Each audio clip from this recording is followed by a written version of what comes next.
First time I saw Super Mario Brothers 3 was in the movie The Wizard. Mario 3 was all right. I know I'm going to get a lot of heat when I say this, but I think that's a little overrated.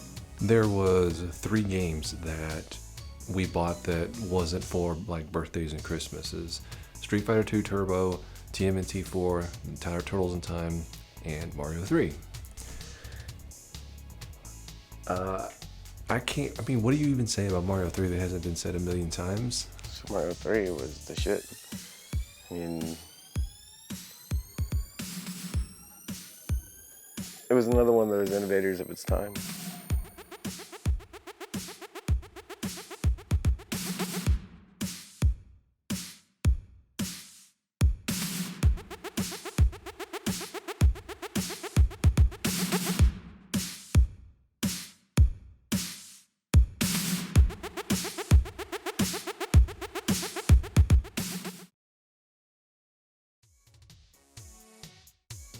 First time I played the game was at a sleepover. A guy on my baseball team, Little League baseball team, was having a sleepover, and it was the entire team, and he had Super Mario Brothers 3, and again, one of those things where just hanging out with someone with more money than we had, and I was like hooked. I was glued to that TV. I didn't want to give up the controller when it wasn't my turn. I had to though, because I didn't want to seem like a selfish little brat. But I remember staying up until like 6 o'clock in the morning. And at that time, you know, that was a big deal. I was 10 years old, I think. The hype. I think when I think of Mario 3, the hype is what I think about the most. That game was probably the most hyped that I could ever remember, from just Nintendo Power and simply just like commercials, television commercials. The big ad where people are chanting Mario, Mario, Mario, and it zooms out on the earth and you see a big Mario head. And a Nintendo Power issue that had Mario flying with the raccoon tail in the sun. I was intrigued by that. I was like, wow, you get to fly. 'Cause I didn't ever see The Wizard, so I never actually saw any game footage of it playing, or at that same time when everyone else did. I just saw it in Nintendo Power, heard that it was coming out, and saw television commercials for it, and I was hyped for it. Believe me, I was super hyped for it. I mean, the first Mario game was one of my favorite games at that time still. I mean, I'd been playing it for a couple of years, but it was, to me, the very definition of a video game. And so when Mario 3 came out, it made everything better. It took Mario and made it like Mario times 1,000. Man, the hype over that game when it came out too. Because that was the one that was they did that big thing on that Fred Savage movie, right? Yeah. I mean, it was cool. There's a new Mario game coming out, but you know, when I was playing it, it was like, okay, you know what I think it was? I think it was the fact that I've talked about Mario 64 and how that kind of was such a new experience. Super Mario Brothers for me was the same way. When I first saw that game, I distinctly remember I was completely blown away by how colorful it was, how reactive the controls were. You know, I mean, everything was just perfect as far as the gameplay went. The visuals, I'd never seen anything like that before. The games that I was used to at that point were old Atari games, black backgrounds. You know, a couple little pixels dancing around the screen. This thing was vibrant. The graphics looked amazing. The music, you know, is iconic. Compared to Super Mario Brothers or Super Mario Brothers 2, this game was leaps and bounds better. It was like night and day. And the thing is, I like Mario and I like Mario 2. Those are great games. I like Mario 1 better than 2, but Super Mario Brothers was, at that time, I mean, you might even be able to call Super Mario Brothers the perfect game at that time when it came out. It definitely resurrected the want and need for home consoles again after the video game crash, and all that is credited to Nintendo and Mario. It was pack-in title, so of course we had that game, and the game was amazing. Super Mario Bros. Was amazing. Mario 2, I thought was a good sequel. It didn't reinvent the wheel, you know, the way Super Mario Brothers did. So by the time Mario 3 came around, it was like, yeah, this is cool. It was a little more of the same thing as far as it wasn't something that was revolutionary and that really just kind of changed the way I looked at video games, the way Super Mario Brothers did, the way Mario 64 did.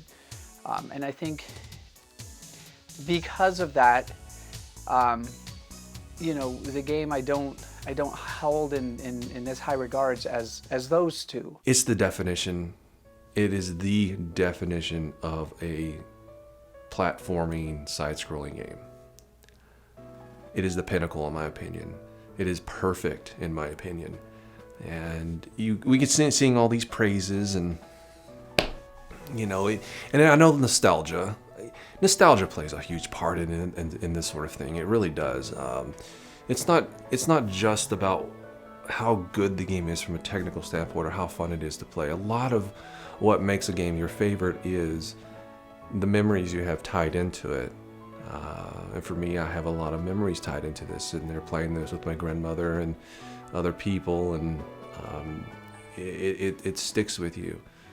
And it becomes a part of the game. Those memories and that nostalgia, it does become a part of the game. People can play Mario 3 today for the first time, and they may have a great time with it, they may enjoy it, but they may not have that nostalgia for it that me and a lot of other people have, because it just came out in a time where video gaming, it was just so different. I mean, as a kid, your entire life revolved around getting or renting a particular game, and that was your weekend or your week or whatever. And you have your friends come over. It's not like today, you have your friends come over, you take turns passing the controllers. You're a kid, and when you're a kid, those memories always stick into your head. They always become a part of you. And video games in general, and Mario 3, I have that nostalgia and those memories a part of me now, and it helps me relive that. Whenever I put the game in, it reminds me of those times. And I think ultimately at the end of the day, that's why most of us like retro games. Yeah, they're fun, but it takes us back. It takes us back on that nostalgia trip when we were kids and the world was awesome. And we didn't have to worry about all the bad shit in the world, just the good stuff. And Mario 3 was definitely one of the good things. Nothing else has really been done like it as far as the flying aspect, and just it's still incorporated that 2-player co-op that is definitely missing out on today's games, unfortunately. Nobody seems to think that you should be able to sit down with a friend at your own house and fucking play a game that you just bought. And that's just fucking sad for the gaming industry. To me, Mario 3 is the definition of a side-scrolling platformer. It is the pinnacle of video games in that whole generation. And it's cliche to say that is your favorite game on the NES, but I mean, facts are facts. So it is my favorite game on the Nintendo Entertainment System. I remember being just... We went to Toys R Us to get it. Back then at Toys R Us, where you had to pull a little tag off the shelf and then take it to the front, and then they would go and bring it to you. They bring the game to you.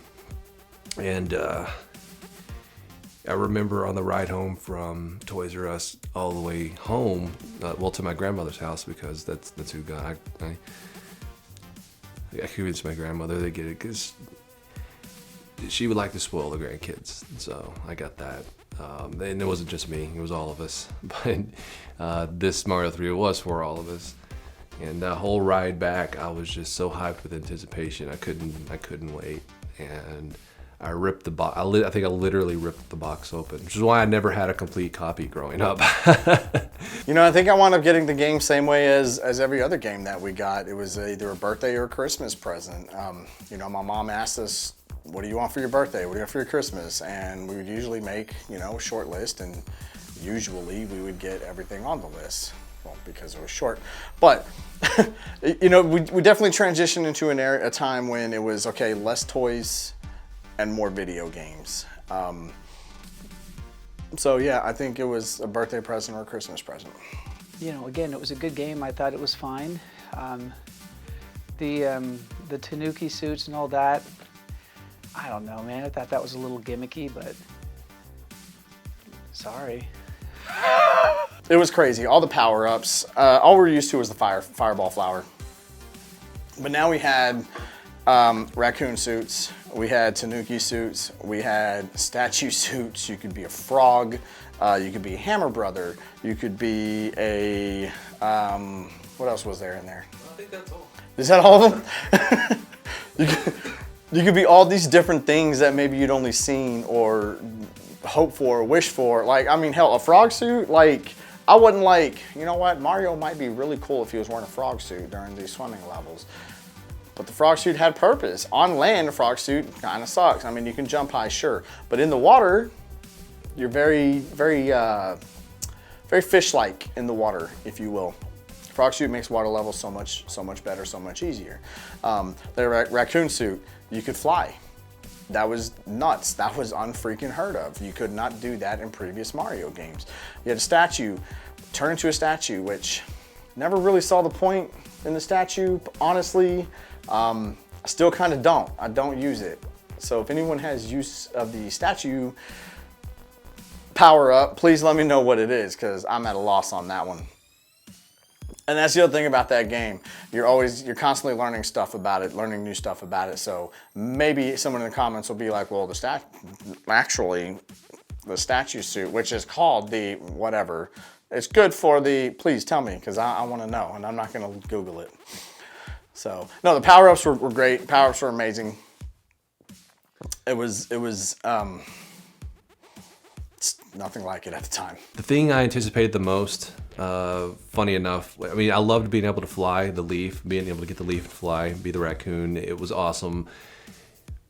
But for me personally, my favorite thing, and the one thing that I anticipated the most, was being a Hammer Brother. So getting that Hammer Brother suit, because I hated the Hammer Brothers in Mario 1. I really did. They got on my nerves. So to be able to be a Hammer Brother was awesome. And I didn't think I don't think you got it until like World 6, if I remember correctly. But when I finally was able to get that Hammer Brother suit, I was just ecstatic. And I think I died like 10 seconds later, which always seemed to happen. I would finally get that Hammer Brother suit and immediately die. So it was awesome while it lasted. Beating that game. At this time, this was kind of an epic game for me. It was a big game. It was a large game, and I'm not going to compare it to, like, you know, a RPG, you know, by today's standards or whatever. But this game was a very large game, and if you're running through every single level like I used to do, before I learned how to get the whistles and all that kind of thing, there was a very big accomplishment beating this game. The final boss battle, I think, is the most fun in any of the Mario games.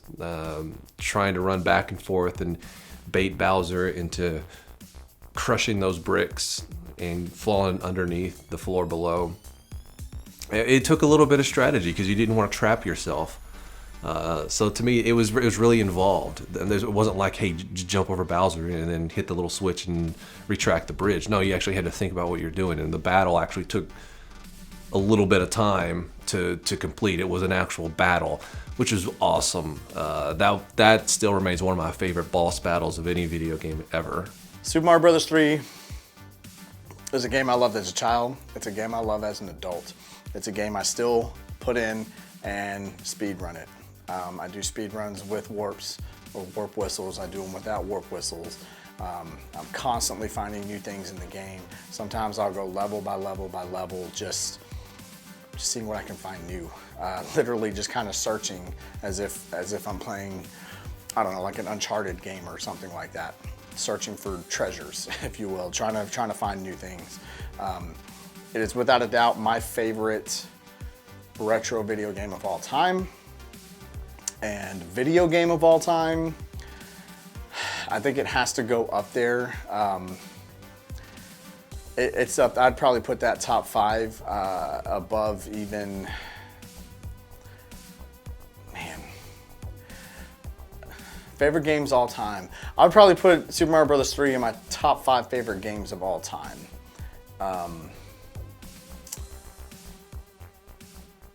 Yeah, top 5 favorite games of all time, I would say.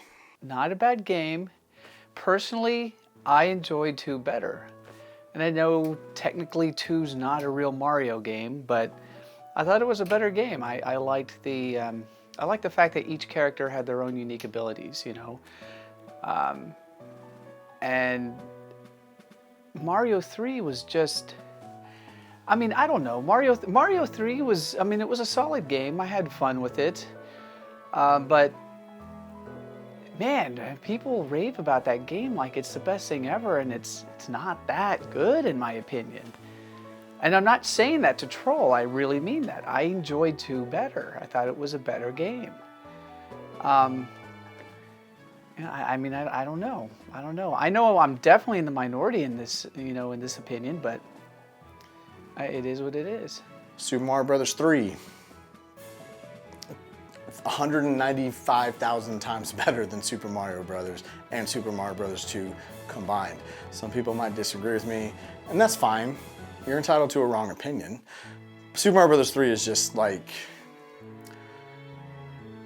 if Super Mario Bros. Was the perfect game, then Super Mario Bros. 3 is like it's like a unicorn. A game like that comes along once, maybe twice in a generation of console. I do like Mario 2.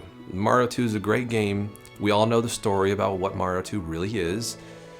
But in my opinion, if you're going to make me say which one's better, 2 or 3, I'm going to say 3's better, by far. That's not to say that 2's bad. And why can't we just love them both? But if you prefer Mario 2 over Mario 3, I mean, hey, that's your prerogative. You can be wrong, and I'm not going to hold it against you. Mario 3 was badass. I think I like that one better than Mario 2, and then Mario 1 was probably my least favorite one of the original 3.